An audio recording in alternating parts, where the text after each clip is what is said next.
আসসালামু আলাইকুম। আজ আমি জিজ্ঞাসা করব না যে আপনারা সবাই কেমন আছেন, কারণ বাংলাদেশের বিভিন্ন জেলা নোয়াখালী, ফেনী, কুমিল্লা সহ আরও অনেক জেলা বন্যার পানিতে প্লাবিত। তো এই সম্পর্কিত বিষয়ে আজকে আমি আপনাদের সাথে কথা বলতে চাচ্ছি।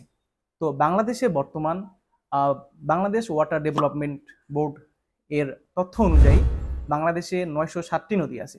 তার মধ্যে বাংলাদেশের ভিতর দিয়ে 57টি আন্তর্জাতিক নদী বয়ে গেছে এবং এর মধ্যে 54টি হলো আমাদের ইন্ডিয়ার সাথে এবং 3টি হলো মিয়ানমারের সাথে।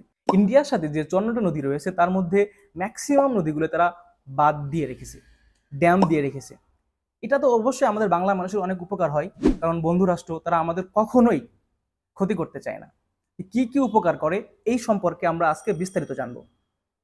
যখন আমাদের বর্ষা মৌসুমে পানির প্রয়োজন হয় না, আমরা আরো প্রবলেম ফেস করি, ঠিক তখনই তারা ড্যাম্পের গেটগুলো খুলে দেয় এবং আমাদেরকে বন্যার পানিতে প্লাবিত করে আমাদেরকে সাহায্য করে। এবং যখন শুকনা মৌসুমে আমাদের পানির প্রয়োজন হয়, যখন আমাদের ফসল উৎপাদনের জন্য অনেক পানির প্রয়োজন, তখন তারা ড্যাম্পের গেটটা অফ করে রাখে। এখানে আমরা পানি শূন্যতায় ভুগি, পানিহীনতায় ভুগি এবং আমরা সঠিকভাবে ফসল উৎপাদন করতে পারি না। আর এসব কথা যখন আমি বলতে যাব তখন আমাদেরকে বলা হবে আমরা ভারত বিদ্বেষী। আসলে বর্তমান সময়ে যারা অত্যাচারকারী তাদের একটা অভ্যাসই পরিণত হয়ে গেছে। আপনি যদি তাদের আচরণের বিরুদ্ধে যান বা তার কথাবার্তার বিরুদ্ধে যান, তাহলে তখন তারা আপনাকে রাজাকার বলবে, ভারত বিদ্বেষী বলবে, জঙ্গি বলবে, দেশদ্রোহী বলবে। এই ধরনের বিভিন্ন ধরনের কথা তখন আপনাকে শুনতে হবে। আর এদিকে আমাদের দেশের বিভিন্ন অঞ্চলের মানুষ ডক্টর মৌমিতা দেবনাথের জন্য প্রোটেস্ট করতেছে যেন তার পরিবার সঠিক বিচার পায়। আর এদিকে আমাদের বন্ধু রাষ্ট্রের কিছু মানুষের আমাদের বর্তমান পরিস্থিতি সম্পর্কে তাদের মতামত শুনুন। ত্রিপুরার চাকমাগাড়ের বানাকে দেখ কই যে ত্রিপুরা চাকমাগাড়ের বান্ধের ইটা দিব সাইরা দিছি আর আছে দুইটা তোরা শেষ কুমিল্লা চট্টগ্রাম তোরার বেল শেষ। কিছুদিন আগে যখন আমাদের দেশ সদ্য স্বাধীন হলো, তখন আমরা এবং আমাদের দেশের জনগণ, আমাদের জেনজি জেনারেশন, তারা চেষ্টা করতেছে দেশটা গড়ার, নতুনভাবে প্রত্যয় নিয়ে দেশকে এগিয়ে নিয়ে যেতে তারা চেষ্টা করতেছে। ঠিক তখনই আমাদের পাশের কিছু বন্ধু মিডিয়া আমাদের দেশ সম্পর্কে গুজব ছড়াতে শুরু করলো। তারা এমনভাবে গুজব ছড়ালো যে তারা দেখাতে লাগলো তারা হিন্দুদের বা সংখ্যালঘুদের মাসিহ হয়ে আসলো, তারা রক্ষাকর্তা হয়ে আসলো।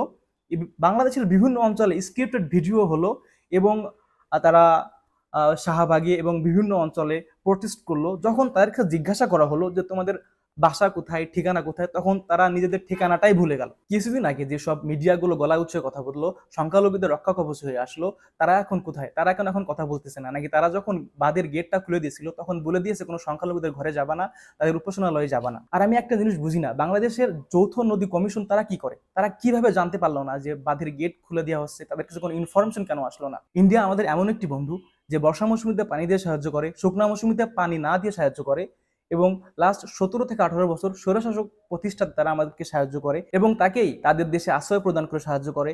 মাঝে মধ্যে তারা আমাদের সীমান্তে হত্যা করে আমাদেরকে সাহায্য করে এবং লাশগুলোকে ঝুলিয়ে রেখে আমাদেরকে অনেক অনেক সাহায্য করে এবং বর্তমানেও তারা ডাম্বুর ড্যাম্পের গেটটা খুলে দিয়ে আমাদেরকে অনেক অনেক সাহায্য করতেছে।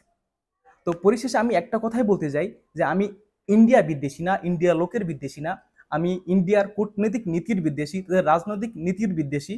তারা যেভাবে আন্তর্জাতিক আইন পরিচালনা করে, আমাদেরকে বন্ধু বলে, যে নীতিতে তারা আমাদের সাথে চলে, আমি সেই নীতির বিদ্বেষী। কিছুদিন আগে আমাদের যখন কোটা আন্দোলন চলতেছিল, বিভিন্ন জায়গায় ইন্ডিয়াতে তারা স্টুডেন্টরাও আমাদের পক্ষে প্রোটেস্ট করেছে।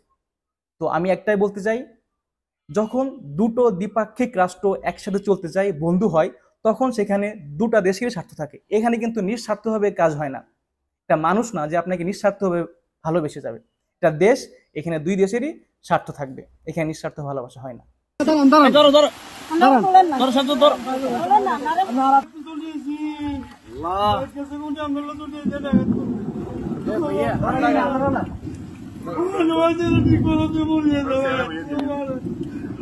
প্রত্যেকটা